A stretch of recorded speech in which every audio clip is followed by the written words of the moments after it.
kasih sejati. Kemanakah kami berseru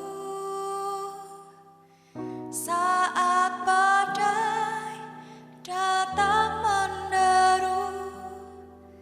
Yang kami tahu hanya Kau yang mampu pulihkan segala sesuatu. Kemanakah kami mencari kasih sejati? Kemanakah kami berseru saat badai datang menderu? Yang kami tahu hanya Kau yang mampu pulihkan segala sesuatu. Kami perlukan keajaiban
Kami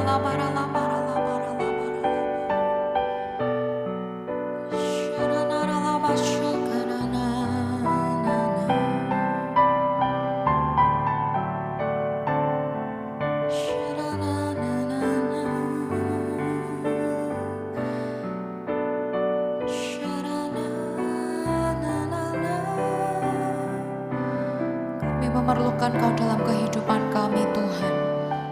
Pegang tangan kami, biar Kau Allah yang membimbing setiap langkah kami, Tuhan. Hanya Kau satu-satunya Allah kami, Allah pembimbing kehidupan kami.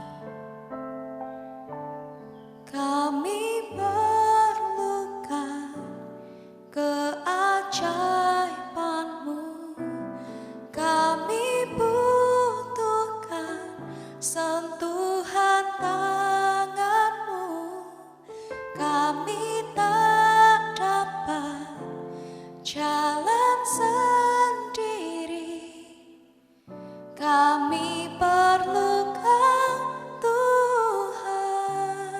Kami perlu Kau, Tuhan.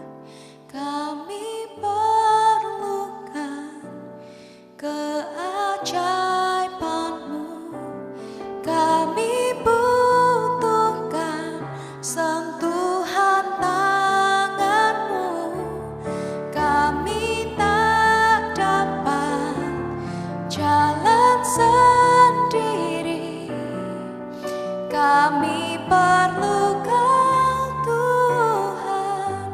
Kami perlu Kau, Tuhan. Kami perlu Kau, Tuhan.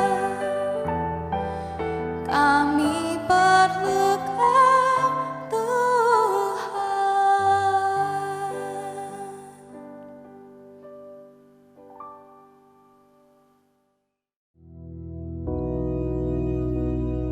Bapa kami yang di surga, dikuduskanlah nama-Mu, datanglah kerajaan-Mu, jadilah kehendak-Mu di bumi seperti di surga. Berikanlah kami pada hari ini makanan kami yang secukupnya, dan ampunilah kami akan kesalahan kami, seperti kami juga mengampuni orang yang bersalah kepada kami. Dan janganlah membawa kami ke dalam pencobaan, tetapi lepaskanlah kami daripada yang jahat.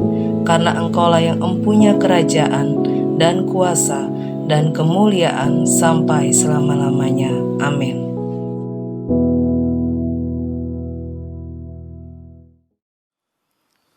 Saudara-saudaraku yang kekasih di dalam Tuhan,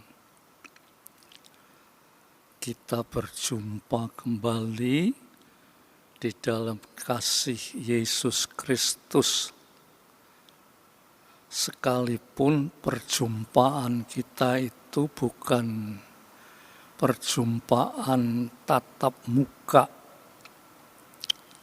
tetapi perjumpaan melalui online ini, kita anggap ini suatu perjumpaan segitiga antara saudara dengan kami, hamba Tuhan, dan di tengah-tengahnya itu ada Tuhan Yesus Kristus yang menyertai kita. Nah, untuk itu kita akan mulai dengan firman Tuhan. Sebelumnya itu kita sama-sama berdoa ya saudara. Ayo kita berdoa.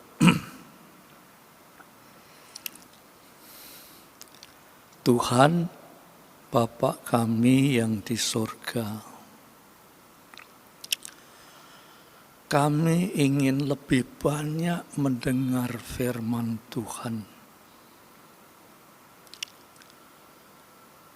Karena lebih banyak mendengar firman Tuhan, kami merasa lebih kuat lagi.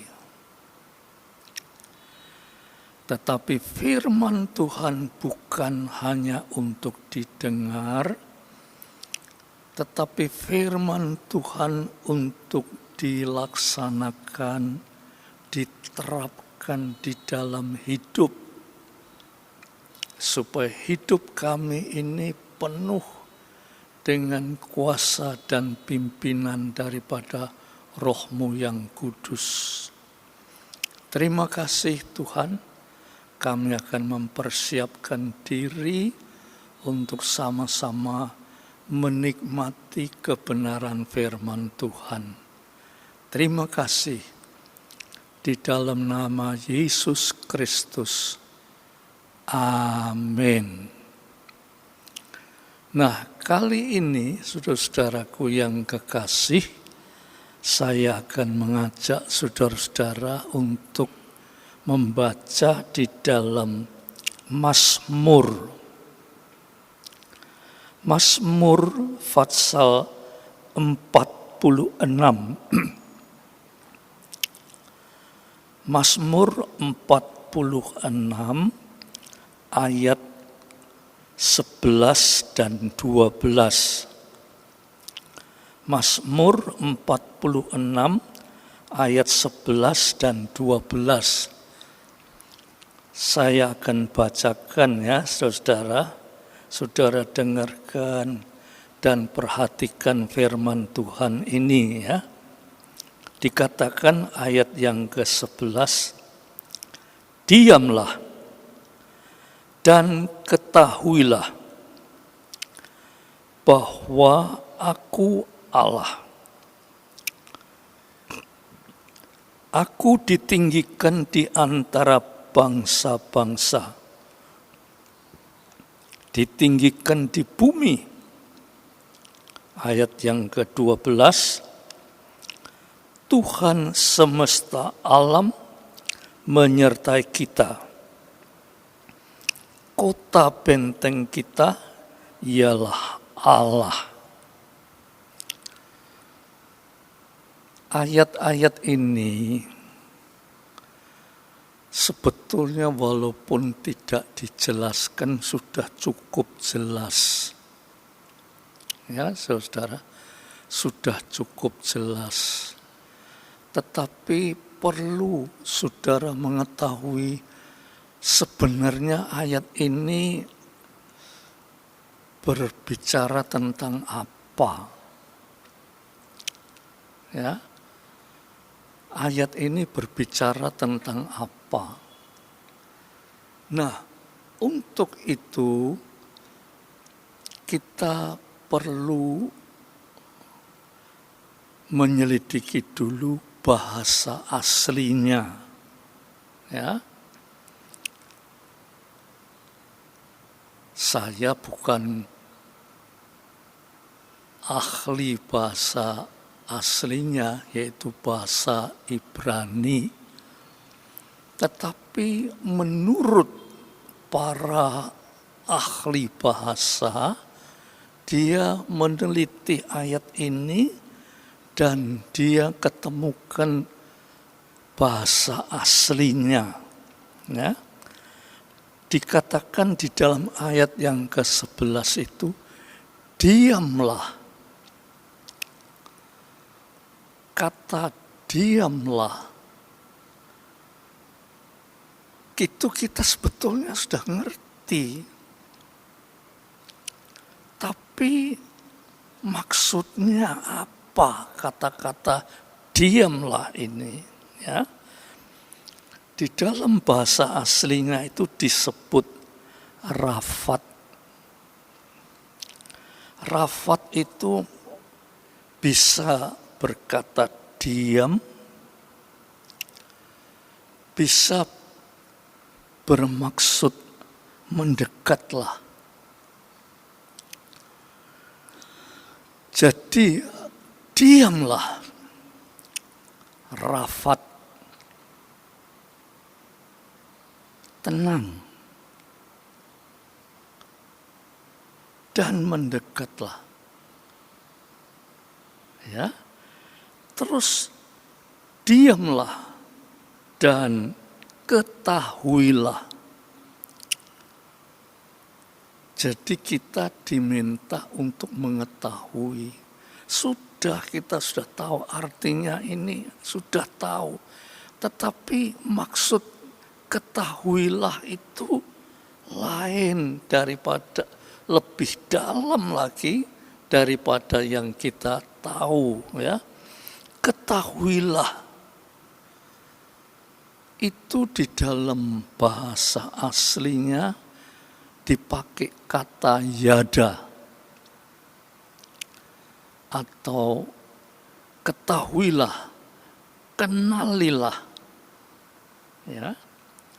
Atau kita ini disuruh intim, ya. Kita ini disuruh terbuka di hadapan Tuhan, ya. Kita secara tidak sadar, kita ini sering di hadapan Tuhan itu tertutup. Hanya kalau kita menghadapi kesusahan, penderitaan, kesakitan, bahaya dan sebagainya, kita terbuka di hadapan Tuhan. Tetapi hanya masalah yang kita hadapi, kita terbuka di dalam Tuhan. Tetapi kita ini tidak pernah terbuka, tidak pernah yada. Jadi kita hanya menceritakan tentang apa yang kita alami, tetapi kita tidak pernah menceritakan kenapa kita mengalami itu. Ya. Jadi kalau ayat ini digabungkan, ya, diamlah dan ketahuilah, artinya saudara, kita ini suruh mendekat baik Tuhan. Kita terbuka kepada Tuhan, menceritakan masalah yang kita hadapi dengan keterbukaan. Ya, saya beri contoh sebelum saya lanjutkan, saya beri contoh, ya. Seorang anak kecil, ya, baru bisa berjalan, dia itu lari-lari, jatuh dan babras, ya, luka-luka. Dia nangis, kesakitan. Dia lari kepada ibunya, nangis karena kesakitan. Tetapi anak ini tidak pernah mengungkapkan kenapa dia sampai jatuh. Nah, kenapa kok dia jatuh? Dia terbuka bahwa dia itu luka, jatuh. Tetapi dia tidak mengungkapkan kenapa kok dia sampai jatuh. Nah, ini yang dimaksudkan kita mendalami firman Tuhan.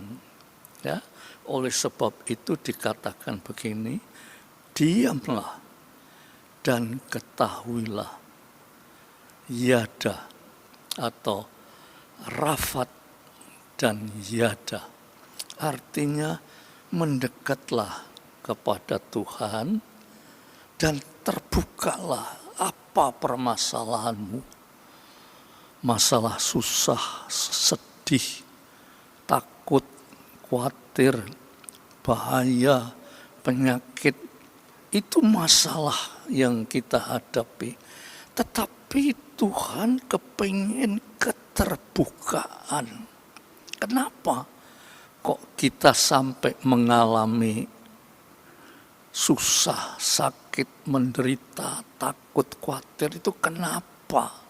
Nah, itu maksudnya diamlah, mendekatlah kepada Tuhan.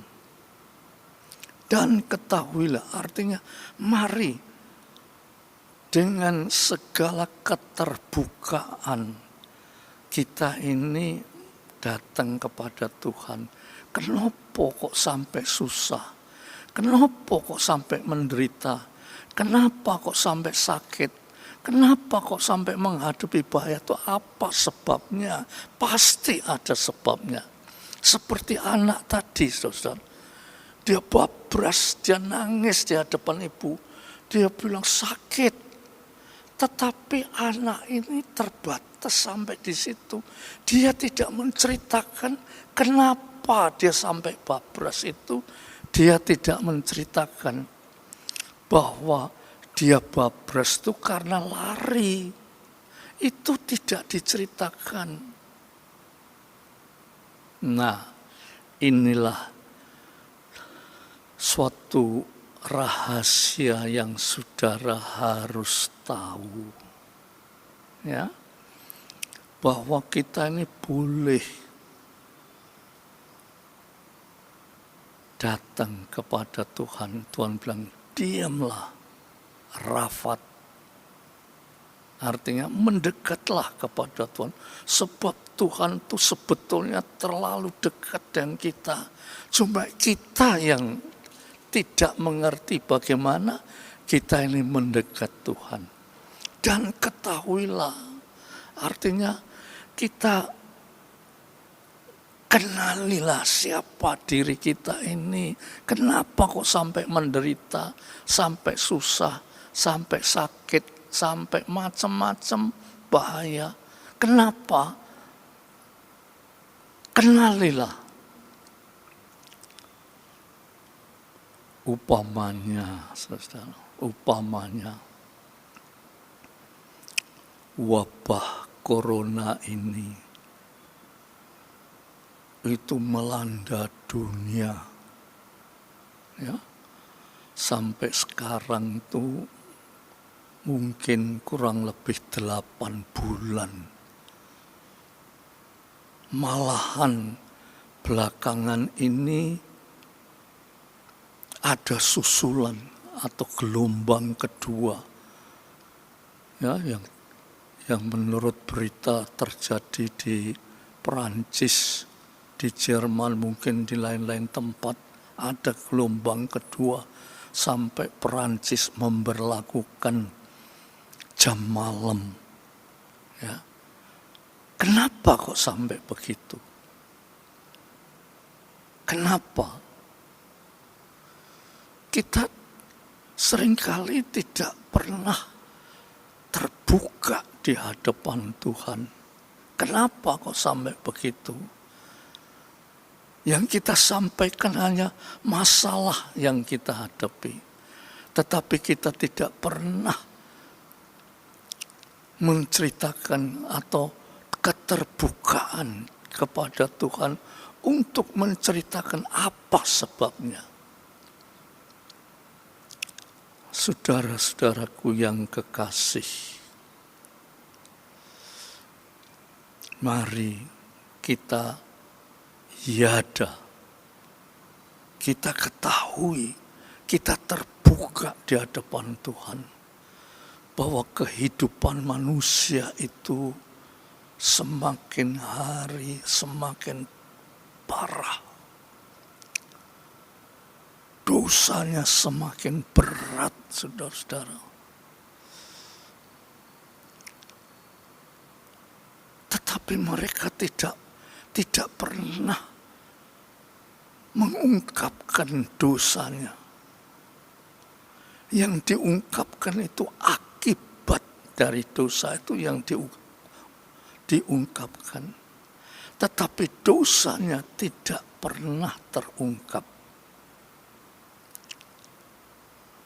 Sekarang upamanya ada hamba-hamba Tuhan yang dalam keadaan susah, dalam keadaan terjepit, dalam keadaan yang ya banyak masalah.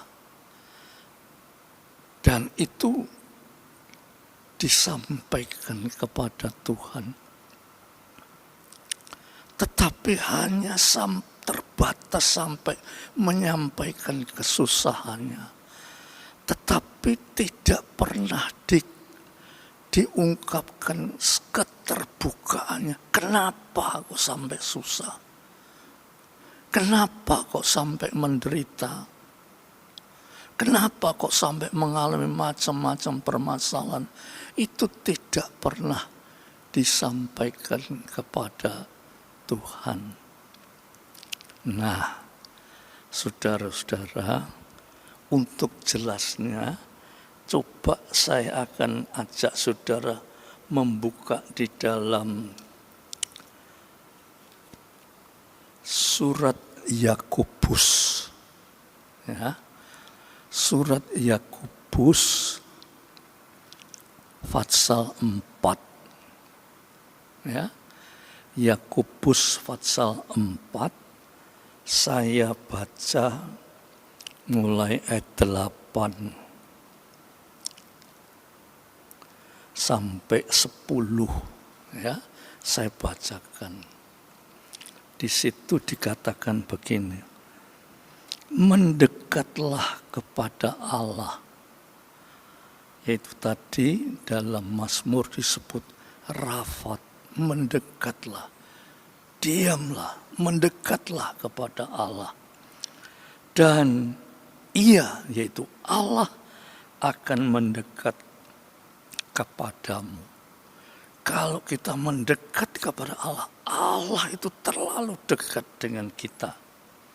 Terus dikatakan, tahirkanlah tanganmu, hai kamu orang-orang berdosa, dan sucikanlah hatimu, hai kamu yang mendua hati. Dikatakan, bersihkanlah hatimu. Jadi dengan kata lain, terbukalah di hadapan Tuhan. Karena kamu itu memang orang yang kotor, penuh dengan dosa, terbukalah. Di situ dikatakan, berbuat, hai kamu yang mendua hati. Jadi kita ini tidak tulus di hadapan Tuhan. Kita tidak mempunyai tumah. Bahasa Ibrani dikatakan tumah. Itu artinya tulus. Satunya kata dan perbuatan. Tetapi di situ disebutkan kamu yang mendua hati. Kata-kata kita dan perbuatan kita itu udah sama. Tetapi Tuhan kepengen sing tulus. Bahasa Latin disebut integer. Lalu bahasa Inggrisnya disebut integrity. Atau sering kita dengar kata-kata integritas. Itu artinya kita ini harus tumah, tulus, jujur. Satunya kata dan perbuatan. Kita cuma tahunya minta baik Tuhan, tapi kita tidak tahu bahwa diri kita ini yang penuh dengan dosa itu belum pernah kita ungkapkan atau kita tidak mau mengerti. Nah, Tuhan bilang, diamlah, ketahuilah bahwa di hadapan Tuhan itu kita harus tulus. Harus ada integrity, yaitu ada kesatuan antara kata dan perbuatan. Nah, itulah sebabnya saya selalu katakan di dalam Yohanes 15 ayat 5, kita itu harus satu kita sering berbicara, kita ini di dalam Tuhan. Tetapi yang penting apakah Tuhan itu ada di dalam kita atau tidak. Kita sudah merasa cukup di dalam Tuhan. Tapi tidak pernah mengkoreksi diri kita. Di dalam diri kita itu ada Tuhan atau tidak. Maka itu Tuhan berkata, aku inilah pokok anggur. Ya, kamu itu carang-carangnya. Ya, itu carang itu nemplek mbek pokok anggur. Tetapi nemplek itu belum berarti bahwa carang itu pasti hidup, itu belum pasti.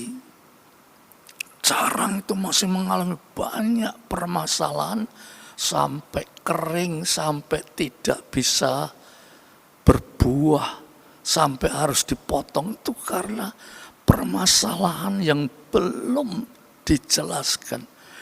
Pikirnya sudah nemplek, tetapi belum pernah terpikirkan bahwa itu zat ilahi, itu mengalir ke dalam carang itu sehingga carang itu hidup dan berbuah-buah. Saudaraku yang kekasih, seringkali kita ini berpikir, saya ini sudah di dalam Tuhan. Tetapi kita belum pernah keterbukaan kita. Ketahuilah bahwa kita ini Kristus ada di dalam kita atau tidak. Kita ini di dalam Kristus. Tetapi apakah Kristus ada di dalam kita? Tidak. Itu wujudnya. Kalau carang itu kering dan dipotong, berarti tidak ada zat ilahi yang mengalir pada carang itu. Saudara-saudara, mari kita renungkan, kita minta Roh Kudus, tolonglah supaya saya ini dipimpin kepada suatu jalan yang lurus. Kami sering menghadapi banyak masalah. Dan masalah itu sering sudah saya doakan kepada Tuhan. Tetapi masalah itu membuat saya lebih parah lagi. Karena saudara, kita tidak terbuka di hadapan Tuhan. Kita tidak tulus di hadapan Tuhan.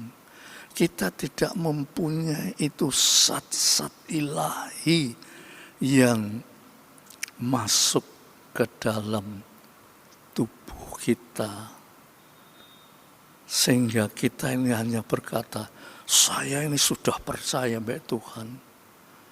Tetapi apakah Tuhan itu ada di dalam diri kita atau tidak, itu kita tidak pernah berpikir sampai di situ. Ya. Oleh sebab itu dalam ayat Mazmur 46 ayat yang ke-11 itu dikatakan, diam, Rafat,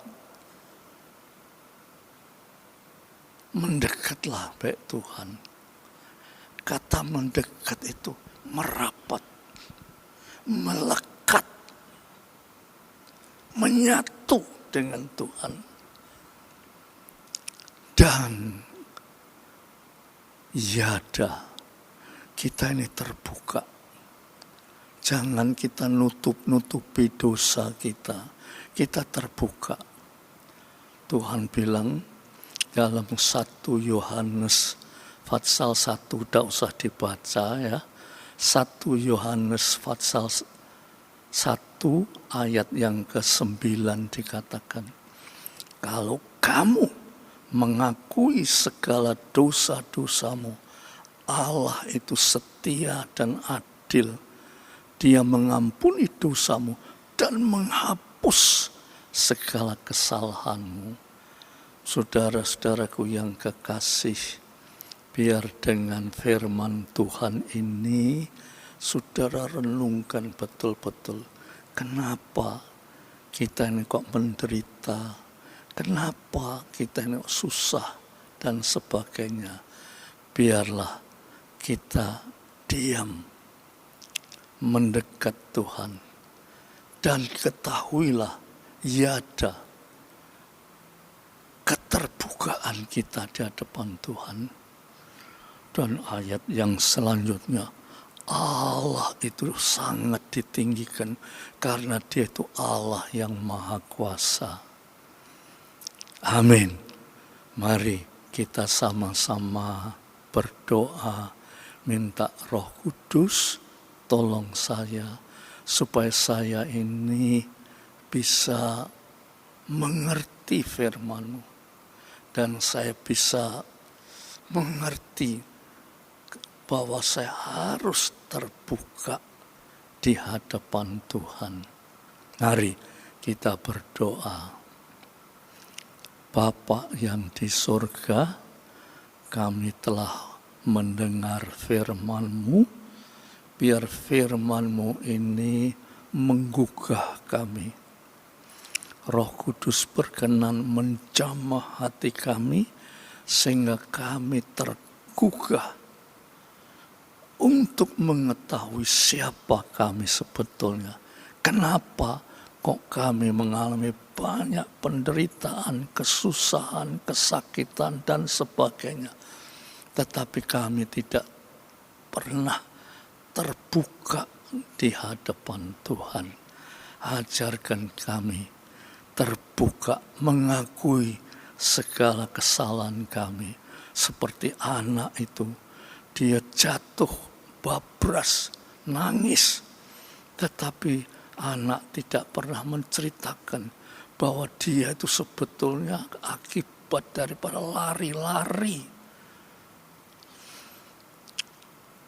Ibunya sudah mengingatkan, jangan lari-lari nak, nanti jatuh. Tapi anak itu lari-lari dan tidak pernah diungkapkan kenapa dia sampai jatuh. Terima kasih Tuhan, kiranya firman-Mu ini akan kami renungkan dan akan kami sungguh-sungguh hayati supaya kehidupan kami lebih terbuka di hadapan Tuhan. Dalam nama Yesus Kristus, biar damai sejahtera Bapa, berkat rahmat dan kasih Yesus Kristus, persekutuan oleh Roh Kudus, menyertai saudara sampai Maranatha. Dalam nama Yesus Kristus. Amin.